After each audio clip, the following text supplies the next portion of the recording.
বিমানবন্দরে মাকে স্বাগত জানান তারেক রহমান।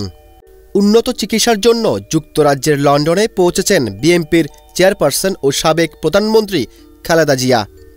যুক্তরাজ্যের স্থানীয় সময় আজ বুধবার সকাল ৯টা ৫ মিনিটে খালেদা জিয়াকে বহনকারী উড়োজাহাজটি লন্ডনের হিথ্রো বিমানবন্দরে অবতরণ করে। খালেদা জিয়াকে স্বাগত জানাতে তার বড় ছেলে বিএনপির ভারপ্রাপ্ত চেয়ারম্যান তারেক রহমান ও পুত্রবধূ জুবাইদা রহমান বিমানবন্দরে উপস্থিত হন। যুক্তরাজ্য বাংলাদেশের ভারপ্রাপ্ত হাইকমিশনার হজরত আলী খান বিমানবন্দরে খালেদা জিয়াকে ফুল দিয়ে স্বাগত জানান।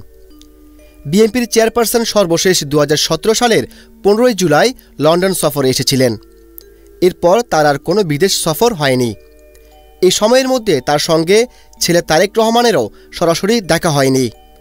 খালেদা জিয়াকে স্বাগত জানাতে বিমানবন্দরে যুক্তরাজ্য বিএনপির সভাপতি এম এ মালেক ও সাধারণ সম্পাদক কয়সর এম আহমদ সহ অনেক নেতাকর্মী উপস্থিত হন। ইমিগ্রেশন কার্যক্রম শেষ করে বিমানবন্দরের চতুর্থ টার্মিনালের রয়্যাল ভিআইপি গেট দিয়ে বের হয়ে অ্যাম্বুলেন্সে করে খালেদা জিয়ার সরাসরি হাসপাতালে যাওয়ার কথা। বিএনপির পক্ষ থেকে আগেই জানানো হয়েছে খালেদা জিয়াকে লন্ডন ক্লিনিকে ভর্তি করা হবে।